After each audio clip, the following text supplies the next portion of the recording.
بسم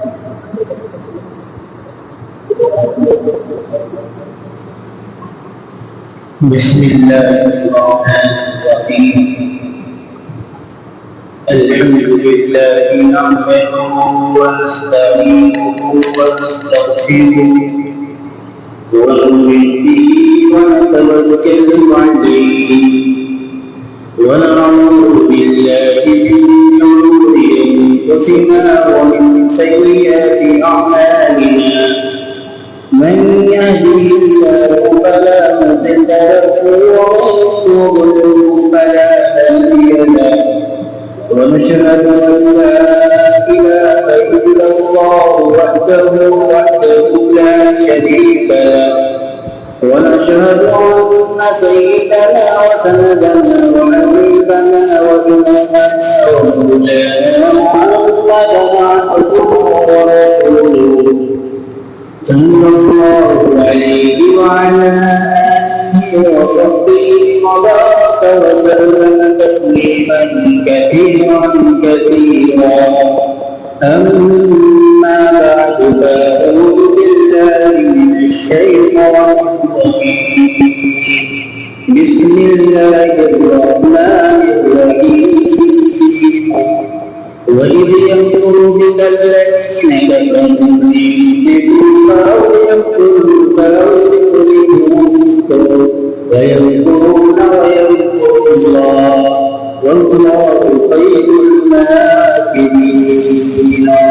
وقال النبي صلى الله عليه وسلم: الدين والنصيحة، أو كما قال رسول الله صلى الله عليه وسلم. قابل قدر آج تقریباً 1447 ہجری کا آغاز ہو چکا ہے. یہ محرم کا مہینہ بڑا احترام کے قابل ہے، بڑا محترم والا مہینہ ہے. آخر اس مہینے کے اندر کس واقعے سے اسلامی تاریخ کی ابتدا ہوئی یہ معلوم ہونا بھی ضروری. پس منظر کیا ہے تاریخ کا؟ عوام کو اور دور تک یہ نہیں پتا ہے کہ ہماری جو اسلامی تاریخ ہے اس کی ابتدا، اس کی شروعات کہاں سے ہوئی. حالانکہ دونوں تاریخیں اللہ تبارک و تعالیٰ کی بنائی ہوئی ہیں، لیکن اللہ کے نبی علیہ السلام کے زمانے تک عیسوی تاریخ پر عمل کیا جاتا رہا، اور آپ کے زمانے میں بھی تاریخ کو لکھا جاتا رہا لیکن محفوظ نہ کر سکے. آپ اس دنیا سے رخصت ہو گئے. حضرت ابو بکر صدیق رضی اللہ عنہ کا زمانہ آیا، وہ بھی بہت تھوڑا سا وقت تھے، اس میں بھی اس پر غور نہ کیا گیا. خلیفہ دوم حضرت امیر المؤمنین حضرت عمر رضی اللہ عنہ کا زمانہ آیا.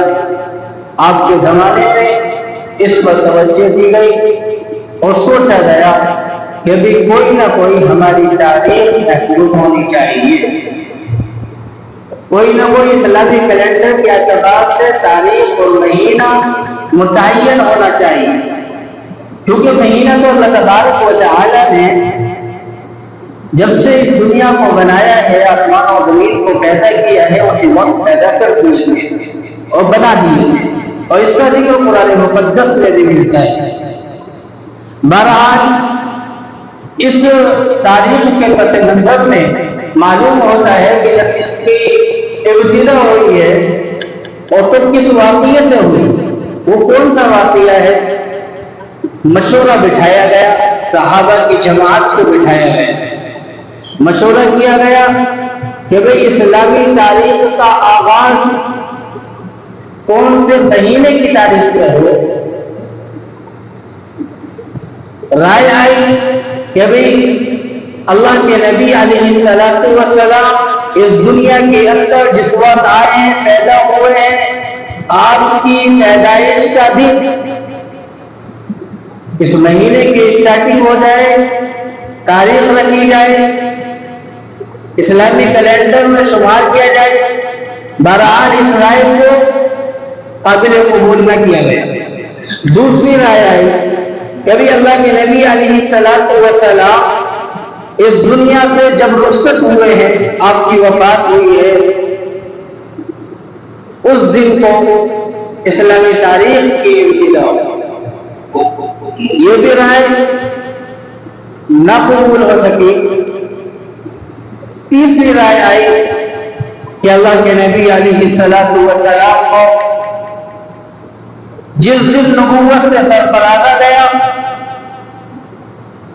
اس تاریخ کی اسلامی تاریخ سے ابتدا ہو۔ یہ بھی رائے قابل قبول نہ ہو سکی۔ چوتھی اور آخری رائے آئی کہ اللہ کے نبی علیہ السلام جس دن مکے سے مدینے کی طرف ہجرت کرتے ہیں، اس تاریخ کو اسلام کی پہلی تاریخ مان لیا جائے۔ بہرحال اس پر حضرت عمر رضی اللہ عنہ نے اور یہ رائے حضرت علی رضی اللہ عنہ نے دی۔ سب کے اتفاق سے اس رائے کو قبول کیا گیا کہ اللہ کے نبی علیہ السلام مکے سے مدینے کی جانب جب ہجرت کر رہے ہیں، اس رائے سے تاریخ کو متعین کر لیا جائے، اس پر اتفاق ہے۔ بہرحال یہ واقعہ جو ہے ہجرت کا ایک چھوٹا موٹا قصہ نہیں، یہ بہت بڑا تفصیلی واقعہ ہے، بڑی پیچیدگی اس واقعے کے اندر ہے، بڑا بھیانک واقعہ ہے۔ میرے بھائیوں بزرگوں دوستوں، بہرحال مختصر کرتے ہوئے یہ چلنا ہے کہ چھوٹی چھوٹی اور موٹی موٹی باتیں ہمارے سامنے آ جائیں۔ اللہ کے نبی علیہ السلام ہجرت کا کوئی ارادہ ابھی نہیں ہے۔ اللہ کے نبی علیہ السلام مکے کی زمین جب مسلمانوں پر تنگ کر دی گئی، اپنا آبائی وطن میں تشدد کیا جانے لگا، ظلم و ستم ڈھایا جانے لگا، تو اللہ کے نبی علیہ السلام سے صحابہ نے اجازت مانگی اور کہا ہے اللہ کے نبی علیہ السلام، ہم پر یہاں آئے دن ظلم ہوتا رہا ہے اور اب بھی ظلم ہو رہا ہے اور ظلم کی حدیں پار ہو چکی ہے، اے اللہ کے نبی ہمیں اجازت دے دیجئے کہ ہم ہجرت کر کے مدینہ چلے جائیں۔ بہرحال جو پہلی ہجرت صحابہ رضی اللہ عنہ اجمعین نے کی ہے، وہ ہجرت حبشہ کے لیے فرمائی، کیونکہ حبشہ کا جو بادشاہ تھا وہ مسلمانوں کے لیے نرم تھا۔ کل ملا کے کچھ لوگوں نے حبشہ کے لیے ہجرت کی، پہلا سال گزر گیا، دوسرے سال میں پہلے سال میں اللہ کے نبی علیہ السلام کے پاس حج کرنے کے لیے لوگ جب آئے ہیں، کیونکہ حج کرنا تو مکے میں جانا پڑتا تھا، تو تقریباً 11 آدمی ہوتے پہلے۔ اب ان لوگوں کو سمجھایا گیا، بتایا گیا اسلام کے بارے میں، سب کچھ کیا گیا۔ اس کے بعد میں بہرحال ان لوگوں کی سمجھ میں یہ بات آ جاتی ہے کہ اسلام ہی وہ مذہب ہے جو اکیلے تنا تنا ہے اور سچا مذہب ہے۔ اس کے بعد میں آہستہ آہستہ یہ سلسلہ اور تشدد پکڑ گیا۔ معلوم ہونے لگا ان کفار مکہ کو کہ کہیں ایسا نہ ہو کہ جیسے یہ اپنے صحابہ کو ہجرت کر کے مدینہ روانہ فرما رہے ہیں، کہیں ایسا نہ ہو کہ اللہ کے نبی بھی یہاں سے چلے جائیں اور یہاں سے جانے کے بعد میں ہمارے خلاف مدینے میں جا کے پروپیگنڈا کیا۔ ان کو تو یہ ڈر تھا اور یہ خوف تھا کہ نبی جس جگہ پر چلے جائیں گے اس جگہ پر وہاں کے انسانوں کو، وہاں کے لوگوں کو اپنا گرویدہ بنا اپنے سے منسلک کر لیں گے۔ ان کو یہ خوف لاحق ہونے لگا۔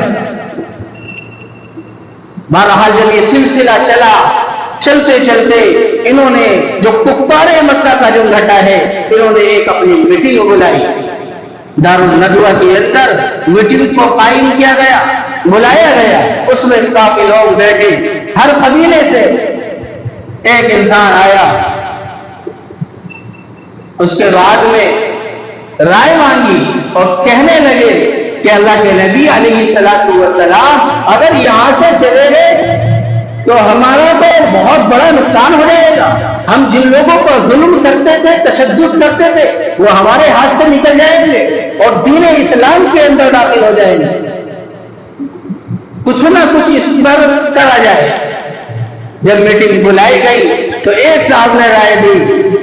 ان میں سے ایک بڑھیا ابلیس کی شکل میں تجربے کا، وہ بھی اس میں بیٹھے ہوئے تھے، موجود تھے. تجربہ بہت زیادہ تھا، بیٹھے ہوئے تھے. سب سے پہلی رائے آئی کہ ان کو ملک بدل کر دیا جائے، ان کو ملک سے نکال دیا جائے. اللہ کے نبی علیہ السلام کو ملک سے بھگا دیا جائے. نہ یہ ملک کے اندر ہوں گے اور نہ ان کا بول بالا ہوگا، نہ ان کا چرچا ہوگا. بہرحال اس رائے کو وہ جو ابلیس کی شکل میں بیٹھے تھے انہوں نے قابل قبول نہ سمجھا اور کہا اگر تم نے اس رائے کو قبول کر لیا تو بہت بڑا نقصان ہو جائے گا، اس کو قبول نہیں کرتا. دوسری رائے دی کسی نے کہ بھائی ان کو جو ہے اللہ کے نبی علیہ السلام کو کسی تاریخی کمرے کے اندر، اندھیرے کے اندر بند کر دیا جائے، وہ اس میں پڑے گا. بہرحال اس رائے کو بھی اس نے قبول نہ ہونے دیا اور سب. اور تیسری رائے آئی جب اللہ کے نبی علیہ السلام کو اس دنیا سے سب مٹا دیا جائے، نعوذ باللہ ان کو قتل کر دیا جائے. اور یہ رائے کس نے دی تھی؟ ابو جہل نے دی تھی. یہ آخری رائے قابل قبول ہوئی اور وہ جو بڑھیا بیٹھے تھے ابلیسی شکل میں، انہوں نے کہا بھائی یہ رائے سب سے اچھی ہے، یہ رائے سب سے اچھی ہے. کیونکہ دونوں رائےوں کے اندر اگر ہم دیکھیں گے کہ اس کو بند کر دیا گیا تو اس پر بھی جھگڑا اور فساد ہوگا، قوم کے لوگ ہی مل جائیں گے اور وہ رائے جو قبول نہ ہوئی. لیکن یہ جو رائے ہے یہ بہت اچھی رائے، ایسا ہی کیا جائے. بہرحال اس رائے کو قبول کیا گیا اور تقریباً یہ 11 یا 17 آدمی ہیں اور ان کو اللہ کے نبی علیہ السلام کے نعوذ باللہ قتل کرنے کے لیے طے کر دیا گیا کہ اللہ کے نبی علیہ السلام جب یہاں سے نکلے، اب ایسا لگتا ہے کہ اللہ کے نبی یہاں سے چلے جائیں گے.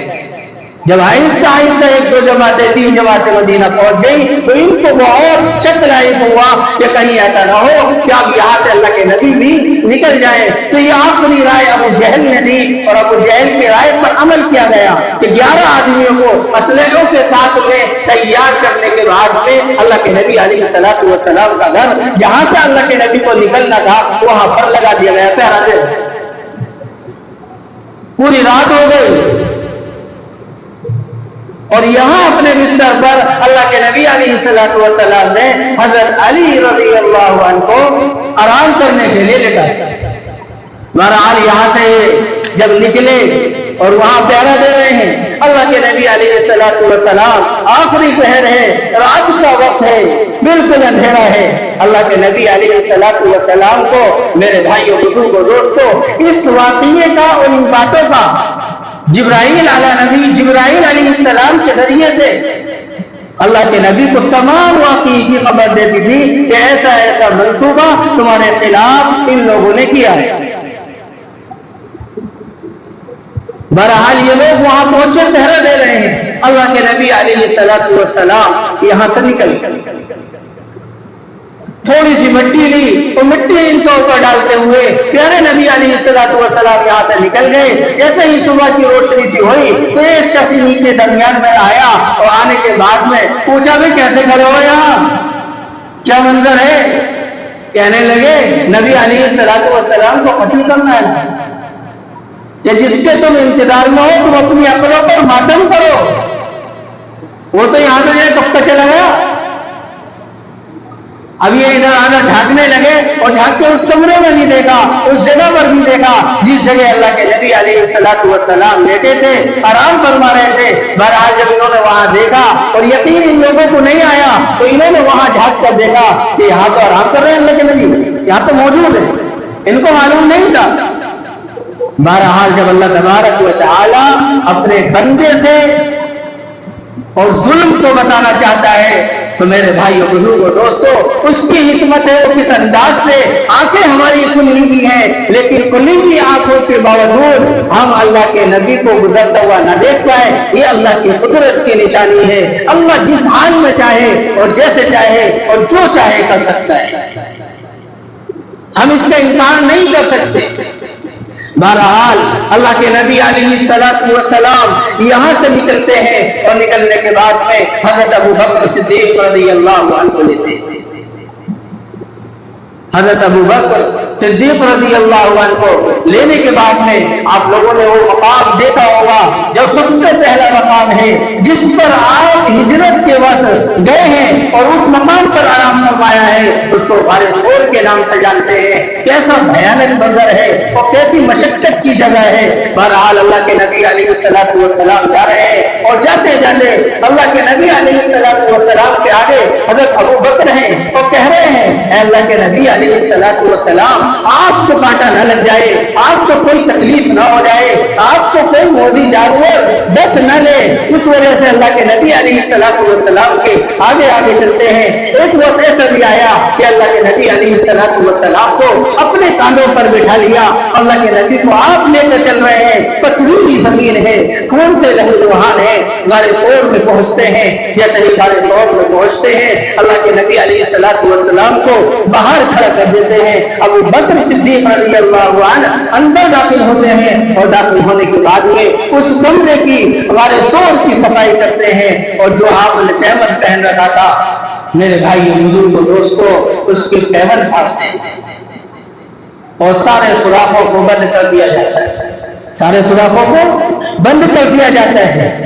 بہرحال جلدی تھی، ایک طرف یہ خوف تھا کہیں دشمن اس چیز کو دیکھ نہ لے، دشمن حملہ نہ کر دیں، اللہ کے نبی کو نقصان نہ ہو جائے، یہ خوف تھا۔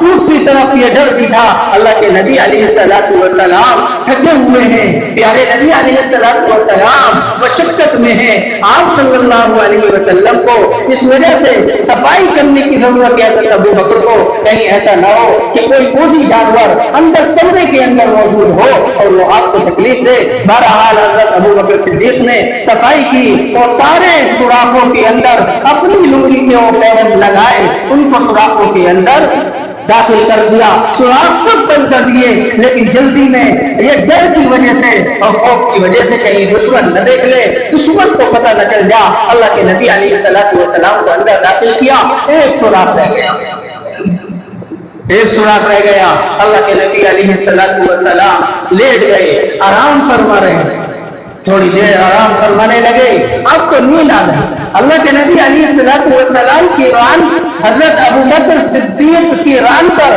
اللہ کے نبی کا سر رکھا ہوا ہے، آرام فرما رہے ہیں، سو رہے ہیں۔ میرے بھائی بزرگ دوستو اسی درمیان میں ایک موذی جانور نے آپ کے انگوٹھے پہ ڈس لیا، جو انگوٹھا اس سوراخ کے اندر لگا رکھا تھا کہ اللہ کے نبی کو تکلیف نہ ہو، آپ کے جسم کو پریشانی نہ ہو، آپ کو کوئی نقصان نہ ہو، وہ اللہ کے نبی علیہ السلام کے ان صحابی اور خلیفہ اول حضرت ابو بکر صدیق نے انگوٹھے کو لگایا، اپنے آپ کو خون میں لہو لہان کر دیا اور انگوٹھے کو زخمی کروا لیا، لیکن اپنے نبی کو تکلیف برداشت نہ ہونے دی۔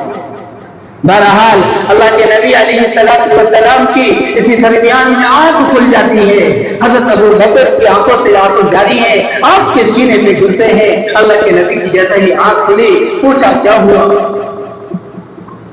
پوچھا کیا ہوا، کہنے لگے کہ اللہ کے نبی علیہ السلام مجھے ایک جانور نے ڈس لیا۔ بہرحال اس واقعے کو اللہ تبارک و تعالیٰ نے قرآن مقدس کے اندر ذکر فرمایا، اللہ فرماتے ہیں، بیان کرتے ہیں، وَإِذْ يَمْكُرُ بِكَ الَّذِينَ كَفَرُوا لِيُثْبِتُوكَ أَوْ يَقْتُلُوكَ أَوْ يُخْرِجُوكَ وَيَمْكُرُونَ وَيَمْكُرُ اللَّهُ وَاللَّهُ خَيْرُ الْمَاكِرِينَ۔ اور اے پیغمبر صلی اللہ علیہ وسلم وہ وقت یاد کرو جب کافی لوگ تمہارے خلاف منصوبے بنا رہے تھے کہ تمہیں گرفتار کر لیں یا تمہیں قتل کر دیں یا تمہیں وطن سے نکال دیں، وہ اپنے منصوبے بنا رہے تھے اور اللہ اپنا منصوبہ منصوبہ بنا رہا تھا تو اللہ سب سے بہتر منصوبہ بنانے والا ہے. اللہ تبارک و تعالیٰ سب سے بہتر تدبیریں کرنے والی ہیں. دنیا کی تمام تدبیریں پیچ پڑ جاتی ہیں. وہ مالک الملک ہے, وحدہ لا شریک لہ, لہ الملک ہے, کائنات کا حاکم ہے, کائنات کا مالک ہے. اس کے سامنے میرے بھائی کسی کی نہیں چلتی.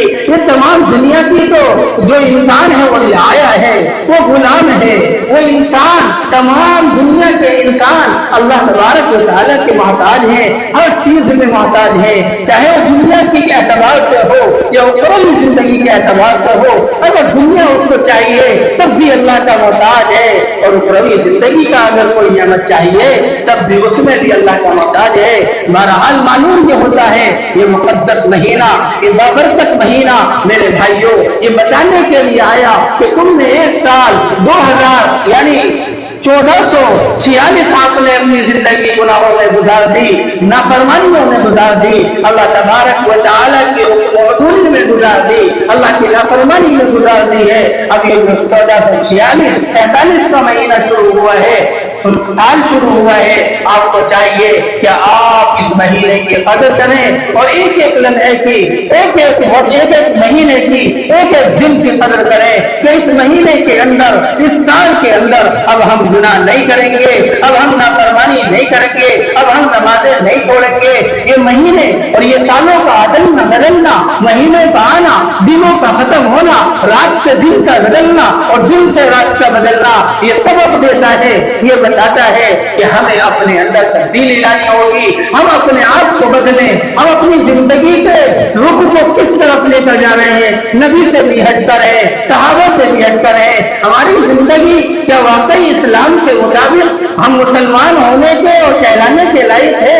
کہ اللہ کے نبی علیہ السلام نے جو درس ہمیں دیا تھا, جو سبق ہمیں دیا تھا, جو شریعت اللہ کے نبی علیہ السلام اس دنیا کے انسانوں کو بتانے کے لیے آئے تھے, میرے بھائیوں کیا ہم اس پر عمل کرتے ہیں یا نہیں کرتے ہیں؟ ہم کتنی نمازیں پڑھتے ہیں؟ ہم اپنا محاسبہ کریں کہ جو گناہ ہم نے کیے ہیں, اے اللہ اس مہینے کی پہلی تاریخ سے لے کر آخر تک اور زندگی تک جب تک ہم اس دنیا کے اندر جیے اور جب تک ہمارا سانس میں سانس باقی ہو تو ہم تیری نافرمانی نہیں کریں گے, ہم تیری حکم و دھولی نہیں کریں گے, ہم تیری دین کی عبادت کو نہیں چھوڑیں گے, ہم شریعت کو نہیں چھوڑیں گے.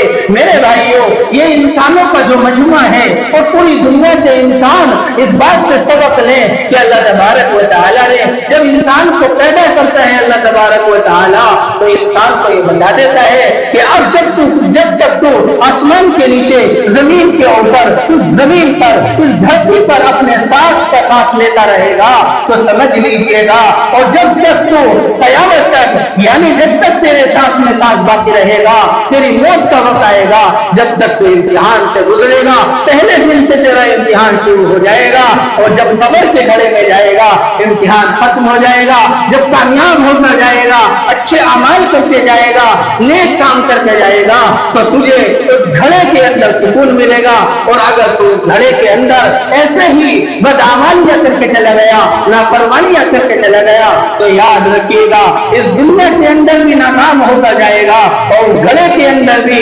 ناکامی کا بدلہ ضرور ملے گا. میرے بھائیوں جو باتیں کہی گئی ہیں دعا کریں اللہ تبارک و تعالیٰ ان پر عمل کرنے کی توفیق عطا فرمائے, شریعت کے مطابق زندگی گزارنے والا بنائے. وآخر دعوانا ان الحمد للہ.